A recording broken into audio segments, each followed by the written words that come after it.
O governador Mauro Mendes, durante reunião entre os 27 governadores, já havia avaliado que não poderia expandir as medidas restritivas adotadas por outros estados. E como agora acabamos de ver, ele reitera esta condição.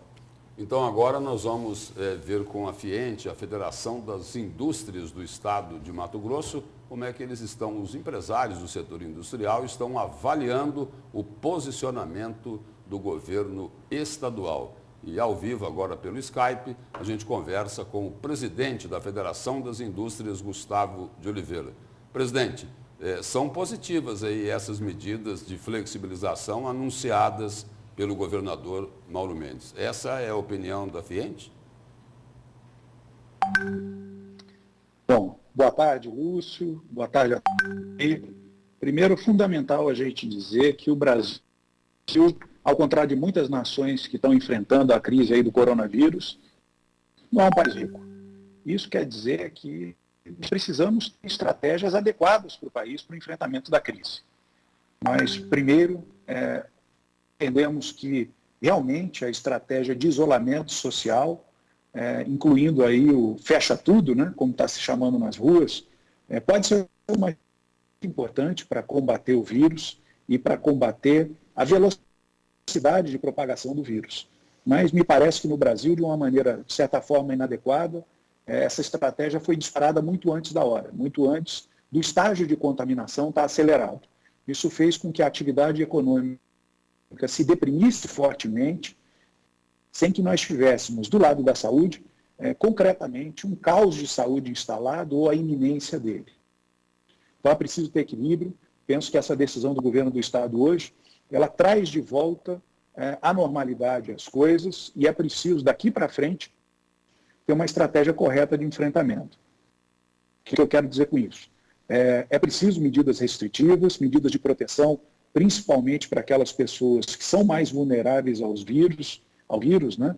Tudo isso já é sabido no mundo inteiro, os maiores de 60 anos, as pessoas imunodeprimidas, os que têm problemas respiratórios, mas, ao mesmo tempo, nós temos uma estratégia de conciliar isso com a atividade econômica. Nós estamos aí uma semana, praticamente, com esse fecha tudo, e já há problema de desabastecimento, algumas indústrias já param de produzir, às vezes até alimentos, bens essenciais para a população, sem que haja com isso freio na epidemia, porque ela simplesmente ainda não está no estágio em que ela pode ser freada com a estratégia que, eu repito, é adequada, muitos países adotam, que é o fecha. Governadores, na verdade, são contra o pensamento do governador Mauro Mendes e querem restringir mais ainda, fechar o estado para combater o vírus. Isso pode, de alguma forma, afetar Mato Grosso? Eu me refiro até mesmo ao abastecimento aqui no estado de alguns itens, de alguns setores. Bom, sem dúvida, Mato Grosso depende de insumos e até de algumas matérias-primas de outros estados para desenvolver suas atividades. Vamos pegar aí o setor agropecuário, por exemplo, depende muito da importação de produtos químicos, de defensivos, e também depende muito da exportação dos seus produtos para continuar gerando renda aqui no estado. Então, nós dependemos de insumos que vêm dos grandes centros e dependemos do mercado dos grandes centros para colocar os nossos produtos. Essas estratégias de se forem descoordenadas, se cada estado começar a tomar as medidas que pensa que tem que tomar, isso gera um colapso no país por desorganização, não por causa do problema de falta de atividade econômica. Então, outra coisa fundamental é que os governadores conversem entre eles. O governo federal já se posicionou.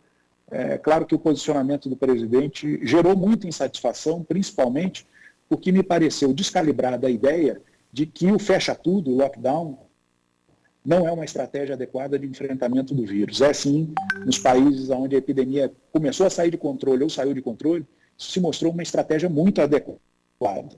Só que ela tem que ser conciliada com outros interesses da própria sociedade. Geração de emprego e de renda é uma delas, mas desabastecimento, faltar alimentos, medicamentos, faltar às vezes insumos para os próprios hospitais que estão lutando contra a crise, não pode ser uma estratégia vencedora. Então, os governadores precisam conversar. É claro que a prioridade é a saúde, então os secretários de saúde, as autoridades de saúde precisam dar o tom do andamento dessas medidas, mas tudo isso tem que ser muito equilibrado para que não haja desabastecimento e um grande pânico no país, com pessoas correndo aos supermercados para estocar alimentos de maneira desnecessária, medo de combustível ou outros insumos. É fundamental que haja coordenação e que haja medidas sensatas por parte dos governadores e também dos prefeitos.